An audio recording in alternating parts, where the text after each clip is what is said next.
जब से 26 तारीख से यहाँ पे आए हैं, आज 27 हो गई है, 1 महीना 1 दिन हो गया है।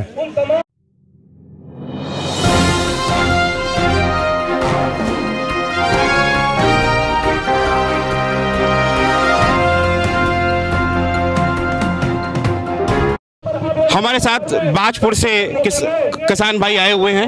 मैं आपका नाम जानना चाहूँगा। जसबीर सिंह विर्क। जसबीर जी, आप इस पर प्रकाश डालिए। जिस तरीके से इस समय मोदी सरकार किसी प्रकार किसान की बात सुनने को तैयार नहीं है और किसान इस ठंड में, इस कोरोना काल में सड़कों पर बैठे हुए हैं और आप लोग बाजपुर चल के आए, पूरे देश का किसान यहाँ पर आ चुका, लेकिन फिर भी सरकार के कानों पर जूं नहीं रेंग रही कि आप लोगों की बात सुनी जाए, समझी जाए।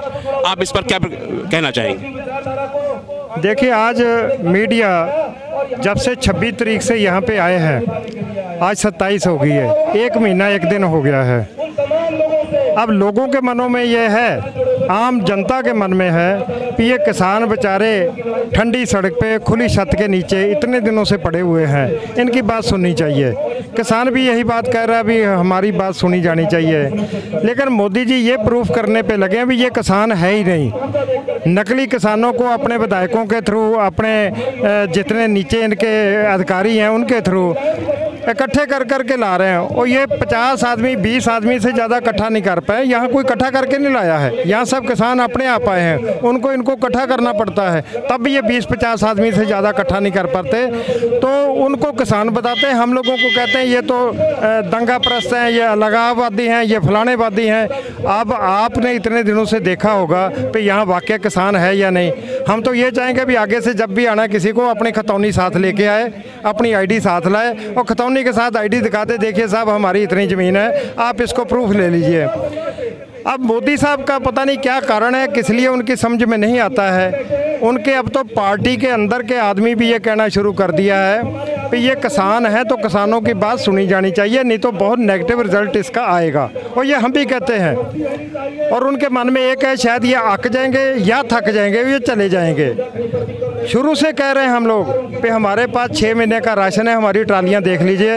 वो 6 महीने वाला राशन तो हमारा जो है जंग लग रहा है। यहाँ राशन रोज़ जितना आ जाता वही ख़त्म नहीं होता। 6 महीने नहीं, हम 24 तक, जब तक मोदी की सरकार है तब तक यहाँ किसान डटा रहेगा। जितने आ रहे हैं रोज़ आ रहे हैं, वापस कम जा रहे हैं, आ ज़्यादा रहे हैं। किसी के वाहन पे नहीं आ रहे, किसी के बुलावे पे नहीं आ रहे, अपना दर्द लेके आ रहे हैं। तो मन में उनका दर्द है। दर्द आज क्या है भाई साहब? इन्होंने MSP हम लोगों को दे रखी है, 1868 का रेट है, लेकिन हमारा धान 1000-1100 से ऊपर किसी मंडी में नहीं बिकता। अब 700-800 रुपये तो हमारा पहले ही जा रहा है। MSP भी हमारी जो है जा रही है। दूसरा, हम लोगों को कह रहे हैं जी आप लोगों की मंडियां ख़त्म नहीं कर रहे हैं। जब हमारी मंडी के सामने एक गैर सरकारी मंडी खोल देंगे, उस मंडी में जो खरीदार हैं वो आज की डेट में उनका टैक्स माफ़ है, अंदर टैक्स है 8%। अगर 1868 का रेट है तो 160-67 रुपये तो वो पहले ही उनसे जो है कम ले रहे हैं। अब बाहर वाला जो है अगर 100 रुपया बढ़ा के अंदर से लेगा, किसान बेचारा मरा हुआ है, वो 100 रुपये के लालच में बाहर जाएगा, मंडियां ऑटोमेटिकली बंद हो जाएंगी। 2 साल बाद वही हाल होगा जो आज से 4-5 साल पहले जब जियो आया था, फ्री में सिम, फ्री में आपका मोबाइल, आप फ्री में यूज़ करो। आज जो है 84 दिन का 600 रुपया देना पड़ता है। यही हाल होगा। किसान आज लड़ाई लड़ रहा है ज़रूर, लेकिन ये सिर्फ अपनी लड़ाई नहीं है किसान की। किसान की लड़ाई है 10%, 90% वो जनता की लड़ाई लड़ रहा है। जब यही इतने बड़े गोदाम इनके बन गए, 5 साल से बन रहे हैं, 6 साल हो गए मोदी जी को आए हुए, 5 साल से गोदाम बन रहे हैं, लाखों टन के गोदाम हैं। ये कानून तो अब पास हुआ है, लेकिन इनसे पहले वादा कर चुके थे कि आप गोदाम बनाइए, अगले सेशन में हम ये कानून बना देंगे कि ये जो MSP भी ख़त्म, मंडियां भी ख़त्म, सारे कानून ख़त्म, आप जितना जी चाहे भंडारण कर लीजिए। जब इनके मोदी और अडानी के गोदामों में ये अनाज चला जाएगा, मैं गारंटी से कहता हूँ, जो आटा आज आपको 28-30 रुपये मिलता है, अगर 100 रुपये से कम मिल गया तो आप बताइएगा। आलू आपको 100 रुपये से कम नहीं मिलेगा, प्याज आपको 100 रुपये से कम नहीं मिलेगा। ये सब चीज़ें जो है, हम लड़ाई आम जनता की लड़ रहे हैं। किसान की लड़ाई कम है, जनता की लड़ाई ज़्यादा है।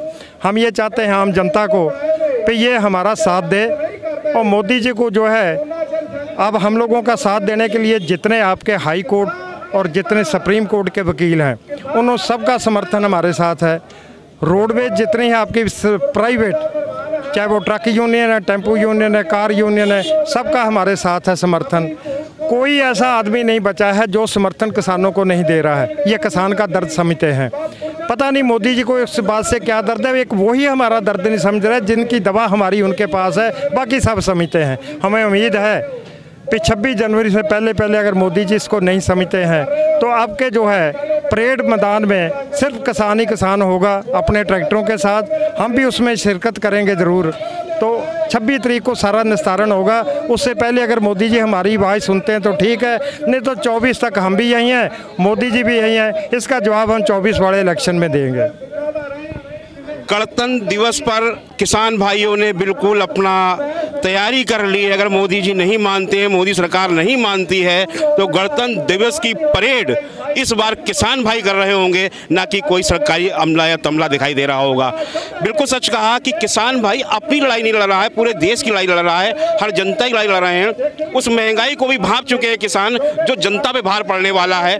तो किसानों का साथ देने के लिए किसानों को नहीं, पूरे देश को भी आगे आना होगा और इस सरकार को समझना होगा केवल जिद से काम नहीं चलेगा। जिद छोड़कर इन किसान भाइयों का दर्द भी समझना होगा। आपने अपने मन की बात बराबर सुनाई। आज किसानों की बात किसानों के मुंह से, किसानों की जुबानी आप तक पहुंच रही है, फिर आप सुनने को कुछ क्यों तैयार नहीं? आप अपने आप को प्रधानमंत्री नहीं, प्रधान सेवक मानते हैं। अगर आप एक सेवक हैं तो इन सेवा भाव करने वाले किसानों का साथ देने में आपको इतनी हिचकिचाहट क्यों?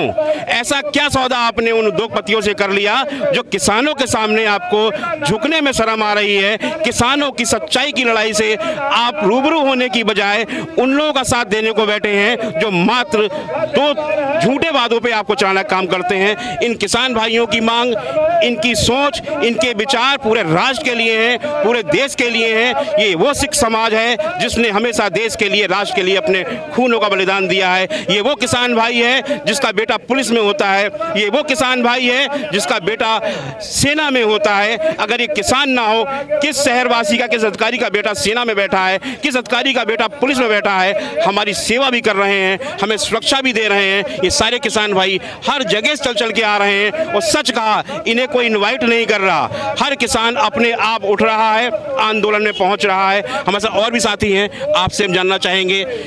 साहब, सर ने बड़ी अच्छी चीज़ बताई, लेकिन फिर भी सरकार कहीं पर भी झुकने को तैयार नहीं है, मानने को तैयार नहीं है। मोदी जी एक हट पर बैठे हुए हैं। क्या इस समय किसानों के हित में सोचने की बजाय, उन्हें अपने सरकार के हित में सोचने की बजाय ऐसी बात सोचनी चाहिए थी जो उन्होंने कहा है 80 और 20 का एक मैच फिक्स कर दिया कि 80% किसान कहते हैं मेरे साथ है और 20% आंदोलन कर रहा है। ये 80-20 मोदी मैच प्रारंभ करने की भाजपा तैयारी कर रही है।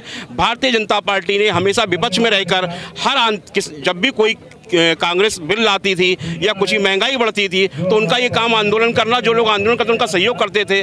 कहीं भाजपा या मोदी सरकार यही नहीं सोच रही है कि जैसे हम 2-4 दिन का सहयोग करके चले जाते थे, ये लोग भी चले जाएंगे? मोदी सरकार इस टाइम गाँवों में भाग रही है। ये किसान आंदोलन चल रहा तो वो गाँवों में भाग रहे हैं, किसानों को घर में दबा रहे हैं, प्रशासन को लगा रहे हैं। हम लोग उत्तर प्रदेश हरदोई से आए हैं, जो लोग यहाँ हैं उनके घर में मोदी सरकार पुलिस भेज रही है, उनको वहाँ से हटकाया जा रहा है। हम लोगों को यहाँ फ़ोन आ रहे हैं, आप वापस आ जाओ, आपको ऐसे होगा वैसे होगा जो होगा। तो कभी कहते आप गुमराह हो रहे हो। तो हम मोदी जी को कहते हैं, ये मोदी जी जब 2013 में मुख्यमंत्री थे गुजरात के, इसने एक वहाँ किसान गोष्ठी की थी। उसमें इसने कई प्रदेशों के 700 किसान बुलाए थे, उसमें हम भी थे, मैं भी था हरदोई से। तो एक प्रकाश सिंह बादल थे, एक नरेंद्र मोदी मुख्यमंत्री थे उस टाइम के। तो ये वहाँ अपनी भाषणबाजी इन्होंने करी थी, हमने सुनी थी।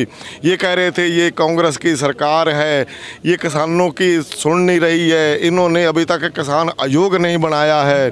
स्वामीनाथन की रिपोर्ट 2004 की ठंडे बस्ते में पड़ी है, वो ये लागू नहीं कर रहे हैं। जब रेट तय किया जाता फसल का, किसान को नहीं बुलाते हैं, खुद अपने आप फसल का रेट तय कर लेते। किसान को बुलाना चाहिए, पूछना चाहिए। तो अब हम इनसे उस चीज़ का जवाब मांगते। इसी इनकी बातों पे मैंने इसको 2 बार वोट दिया है। 14 में और 19 में प्रगट सिंह हमारा नाम है, चाहे जांच करवा ले अपने पहले सांसद से, जो अब सांसद है जयप्रकाश, उससे भी प्रगट सिंह ने वोट दिया और दिलवाया किसको है। और उसके बाद आदित्यनाथ योगी विधानसभा का वोट भी अपने विधायक से जांच करवा ले किसको दिया है। ये कहते वर्गलाए हम तो इन्हीं को ही वोट दिया है, इन्होंने मेरे को झूठ बोला, हमारे से वोट ले लिया। अब हम वो ही इनके उससे जवाब मांग रहे जो आप गुजरात में गांधीनगर में कह रहे थे किसान योग नहीं है। ये 3 बिल पास नहीं, पहले किसान आयोग बनाए, स्वामीनाथन की रिपोर्ट C2 में लागू करें, उसके बाद आगे एक सर्वे करा ले भारत में। ये हमारी आमदनी दुगनी कर रहे हैं, हम कह रहे हैं ये पूरे भारत में सर्वे करा ले, जिस किसान का बेटा कहीं सरकारी नौकरी में ना हो या 50,000 लाख रुपए कहीं महीने का ना पाता हो, उसके ऊपर कर्ज ना हो बैंक का, ये जांच करवा ले। और पिछले सालों में ये भी जांच करवा ले कर्ज बढ़ रहा है कि कम हो रहा है। देखिए आप मोदी जी को वोट दिया है, कहते हैं भाजपा को वोट दिया, भाजपा के साथ रहे, आज वही सरकार अपने ही वोटर को, अपने ही किसानों को, अपने देश को परेशान करने में लगी हुई है। भारतीय हिंद फौज BHF के आईना में किसानों की बात, किसानों के साथ हम सब लोग पूरे राष्ट्र की तरफ से मोदी सरकार से मांग करते हैं कि तत्काल प्रभाव से अपना डिसीजन लें और किसानों को अपने घर जाने दें। और जो इनको डराया धमकाया जा रहा है, इनके परिवार से खबर आ रही है कि पुलिस जाके डरा धमका रही है, इससे काम नहीं चलेगा। अब आपको निर्णय लेने पे काम चलेगा। आप कुछ और संदेश अगर कोई आपका हो देना चाहते हैं? आज के समय में मैं राष्ट्रीय अध्यक्ष हूँ सिख संगठन, भारतीय सिख संगठन का। जितने ज़िले मेरे हैं उत्तर प्रदेश में, आज वहाँ का ये हाल है भी IG हमारे जो है वो डिस्ट्रिक्ट में आके बैठ गए हैं। हर घर में SO का फ़ोन जा रहा है, सिपाही उसके घर में जा रहे हैं, किसके यहाँ से ट्राली गई है, कौन जाने वाला है, जाइएगा नहीं। जो यहाँ पे आए उनको फ़ोन कर कर के बराबर बुला रहे हैं, नहीं तो आपके मुकदमा दर्ज हो जाएगा। हमें एक चीज़ ये पता चलनी चाहिए कि हम क्या कोई बाहर से आए हुए उग्रवादी हैं या कोई अफीम का धंधा कर रहे हैं जो बाहर आए बेचने के लिए आए हैं, या चोर उचक्के हैं, किस चीज़ का मुकदमा हम लोगों पे कैम करेंगे। ये दूसरी चीज़ ये है, आज किसानों को कहते हैं कि किसान ये आतंकवादी हैं। आप यहाँ इतने दिन से घूम रहे हैं, किसान जो बाहर से आए उनके तो खाने की व्यवस्था है, जितना यहाँ अगल बगल का लोग है सब यहाँ पे खाना आके खाता है।